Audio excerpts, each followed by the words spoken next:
प्रिय विद्यार्थियों, आज हम बाज़ार की विफलताएं एवं राज्य की आर्थिक भूमिका, market failures and economic role of government, इस टॉपिक पर चर्चा करते हैं और ये जानने का प्रयास करेंगे कि बाज़ार विफलताएं क्यों उत्पन्न होती है और बाज़ार अपूर्णताओं के कारण अर्थव्यवस्था में सरकार की भूमिका की आवश्यकता होती है।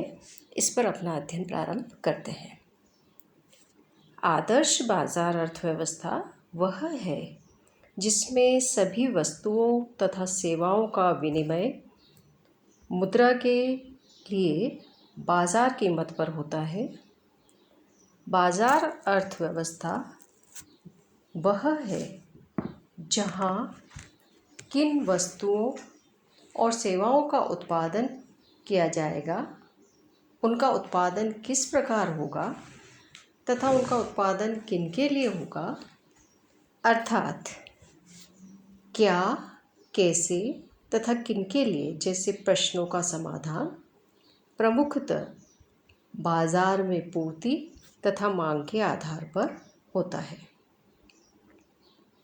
इस प्रकार के आर्थिक संगठन में फर्म अधिकतम लाभ प्राप्त करने के उद्देश्य से प्रेरित होती है।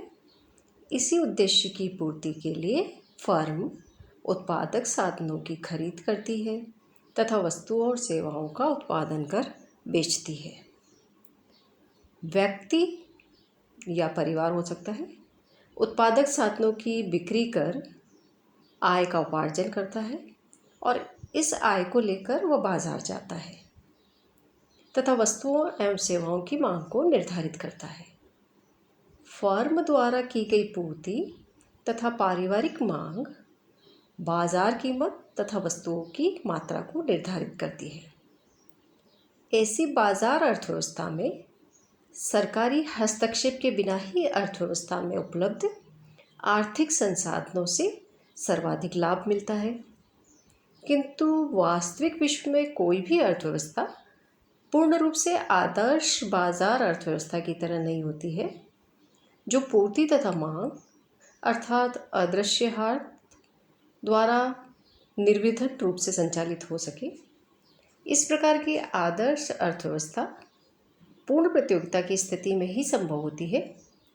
पूर्ण प्रतियोगिता एक आदर्श बाजार स्थिति है। वास्तविकता यह है कि प्रत्येक बाजार में अपूर्णताएं पाई जाती है, जिसके कारण बाजार व्यवस्था का संचालन असफल हो जाता है। इसके प्रमुख कारण इस प्रकार से हैं। बाजार में एकाधिकार या अल्पाधिकार का पाया जाना, बाह्यताओं के कारण लागत या लाभ की अनैच्छिक उपस्थिति, पैमाने का वृद्धिमान प्रतिफल, बीमा तथा भविष्य संबंधी बाजार कभी भी पूर्ण नहीं हो सकते, सूचना का धीमी गति से प्रसार या विपणन संस्थाओं में लचीलेपन का अभाव, इनसे बाजार के समायोजन में विलंब होना, व्यक्ति या उद्यमी द्वारा समायोजन की प्रक्रिया का धीरे धीरे संपन्न होना, व्यक्तियों या उद्यमियों को उत्पाद कीमतों, उत्पाद संभावनाओं आदि के विषय में गलत सूचना की प्राप्ति, व्यक्तियों द्वारा किसी भी चीज को अधिकतम करने का प्रयास न करना, कार्यकुशलता का अभाव बाजार की अपूर्णताओं के कारण। इन अपूर्णताओं के कारण अर्थव्यवस्था में सरकार की भूमिका की आवश्यकता होती है। आधुनिक अर्थशास्त्र में बाजार यंत्र में दोष के कारण सरकार अनेक प्रकार के कार्य करने लगी है। बाहरी आक्रमण से देश की रक्षा करना, देश के अंदर कानून व्यवस्था लागू करना, राष्ट्रीय मौसम सेवा, राजमार्गों का निर्माण आदि राज्य की क्रियाओं के पारस्परिक क्षेत्र है। अंतरिक्ष अनुसंधान तथा वैज्ञानिक खोज संबंधी कार्यों के लिए सरकारी आर्थिक सहायता की आवश्यकता होती है। बैंकिंग जैसे कुछ व्यवस्थाओं का नियमन सरकार करती है। शिक्षा, स्वास्थ्य जैसी सेवाओं के लिए आर्थिक सहायता प्रदान करती है। इसी प्रकार सरकार की आर्थिक भूमिका काफ़ी विस्तृत है, लेकिन सरकार के प्रमुख आर्थिक 3 कार्य हैं जिसको हम समझते हैं। सबसे पहला जो कार्य है वो है प्रतिस्पर्धा को प्रोत्साहित करके, प्रदूषण जैसी बाह्यता को कम करके तथा लोक वस्तुओं का प्रावधान करके सरकार कार्यकुशलता में वृद्धि करती है। दूसरा जो उसका कार्य है, कर तथा लोकव्यय कार्यक्रमों के द्वारा आय का पुनर्वितरण करके सरकार समानता लाने का प्रयत्न करती है। तीसरा जो कार्य है उसका वो है राजकोषीय एवं मौद्रिक नीति के माध्यम से बेरोजगारी तथा मुद्रास्फीति को कम करके तथा आर्थिक विकास को प्रोत्साहित करके सरकार समष्टि आर्थिक नीति की स्थिरता तथा आर्थिक विकास जैसे उद्देश्यों को प्राप्त करने का प्रयास करती है। अब हम देखते हैं आर्थिक विकास में सरकार की क्या भूमिका है। द्वितीय विश्व युद्ध के पश्चात आर्थिक विकास के प्रारंभिक लेखक स्वतंत्र हुए विकासशील देशों की सरकारें तथा युद्ध में ध्वस्त अर्थव्यवस्था के पुनर्निर्माण कार्य में लगे अनेक पश्चिमी देशों ने आर्थिक विकास की प्रक्रिया में सरकार की भूमिका पर प्रमुख बल दिया। इस विचार का आधार वह धारणा थी कि बाजार अर्थव्यवस्था द्वारा तीव्र गति से आर्थिक विकास संभव नहीं है। उस समय की विचारधारा के अनुसार पूंजी संचय ही आर्थिक विकास की कुंजी है। पूंजी संचय का तात्पर्य एक ओर निवेश की क्रिया तथा इसका पैटर्न है और दूसरी ओर इसका वित्त प्रबंधन है। अल्पविकसित और अविकसित देशों की विकास की प्रक्रिया में तेजी लाने के लिए निम्न कार्य करना जरूरी है, जिसमें सबसे पहला था इंफ्रास्ट्रक्चर का सृजन, विदेशी पूंजी को आकृष्ट करना, उद्योगों का विकास, कृषि के विकास के लिए सहायता, भूमि व्यवस्था में सुधार, स्वास्थ्य में सुधार, शिक्षा का प्रसार, सिविल सर्विस को सशक्त बनाना, विकास की दृष्टि से हानिकारक सामाजिक दृष्टिकोण में परिवर्तन, राजनीतिक स्थिरता के लिए अनुकूल स्थिति का निर्माण। उपयुक्त सभी निवेश कार्यों के लिए भारी मात्रा में पूंजी की आवश्यकता होती है। इतना ही नहीं, इनके निर्माण में समय भी काफ़ी लगता है। इनके निर्माण कार्य के पूरा होने पर इनसे जो लाभ मिलता है वह पूंजी निवेश की तुलना में अत्यंत कम होता है या लाभ नहीं भी मिल सकता।